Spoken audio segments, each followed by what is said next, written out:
মাত্র 2 মিনিটেরও কম সময়ে সন্দেহজনক জায়গায় পৌঁছে যায়। কিন্তু সেখানে গিয়ে তারা যা দেখে তাতে নিজেরাই কিছুটা অবাক হয়ে যায়।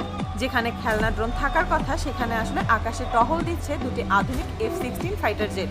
F-16 যুদ্ধ বিমান মূলত আমেরিকার তৈরি হলেও বিশ্বের অনেক দেশ এই জেট ব্যবহার করে, তাই এগুলো ঠিক কোন দেশে তা বোঝার কোনো পরিষ্কার উপায় ছিল না।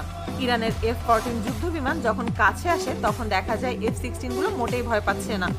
এর কারণ হলো প্রযুক্তিগত দিক থেকে F-16 অনেক ক্ষেত্রে ইরানের পুরনো F-14 এর চেয়ে এগিয়ে।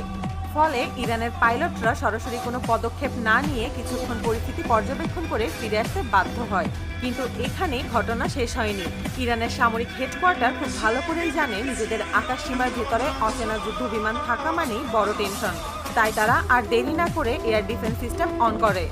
ইরান বিশ্বের অন্যতম শক্তিশালী মিসাইল প্রযুক্তির অধিকারী দেশ। বিশেষ করে তাদের আকাশ প্রতিরক্ষা ব্যবস্থা নিয়ে বহু বছর ধরে আন্তর্জাতিক পর্যায়ে আলোচনা হয়।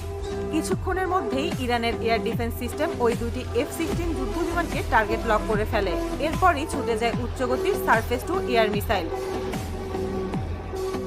এই মিসাইলগুলো শব্দের গতির কয়েক গুণ বেশি গতিতে চলতে পারে এবং প্রায় 150 কিলোমিটার দূরের টার্গেটও নির্ভুলভাবে আঘাত করতে সক্ষম।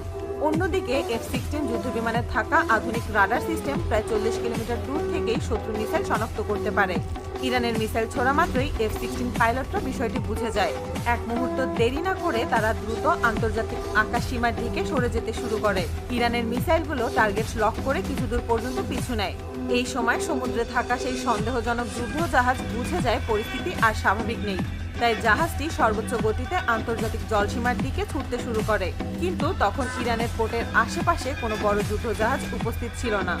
সময়ও খুব কম, তাই শেষ ভরসা হিসেবে দ্রুতগতির কয়েকটি স্পিড বোট পাঠানো হয়।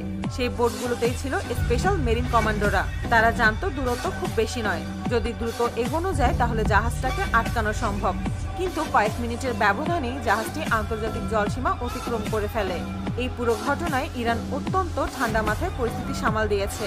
তারা চাইলে আরো কঠোর ব্যবস্থা নিতে পারত।